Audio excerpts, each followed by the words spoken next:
And here are some more poems by Ogden Nash. Russian dance. The Russian music is made for music. For music, the music is most enthusiastic.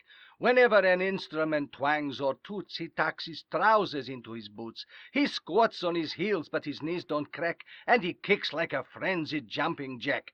My knees would make this performance tragic, but his have special mujik magic. German song. The German children march along, heads full of fairy tales and song. They read of witches in their reader, they sing of angels in their leader. I think their little heads must swim. The songs are jolly, the tales are grim. Between birthdays. My birthdays take so long to start. They come along a year apart. It's worse than waiting for a bus. I fear I used to fret and fuss, but now when by impatience vexed, between one birthday and the next, I think of all that I have seen, that keeps on happening in between. The songs I've heard, the things I've done, make my unbirthdays not so un. The panda. I love the baby giant panda. I'd welcome one to my veranda. I never worry, wondering maybe whether it isn't giant baby. I leave such matters to the scientists, the giant baby and baby giantists. I simply wish a Julie panda, giant baby, giant panda. The tale of Custard the dragon. Belinda lived in a little white house with a little black kitten and a little grey mouse, and a little yellow dog and a little red wagon, and a really-o, truly-o little pet dragon.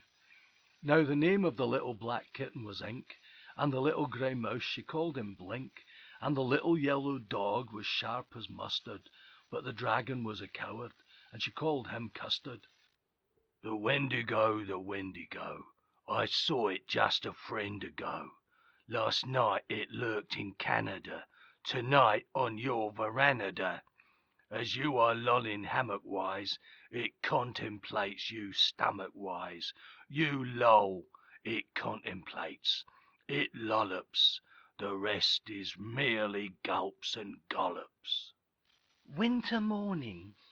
Winter is the king of showmen, turning tree trunks into snowmen, and houses into birthday cakes, and spreading sugar over lakes. Smooth and clean and frosty white, the world looks good enough to bite.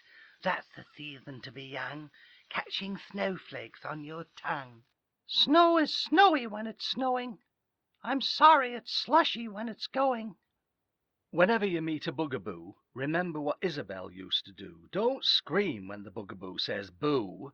Just look it in the eye and say boo to you. That's how to banish a bugaboo. Isabel did it, and so can you. Boo to you. The lion.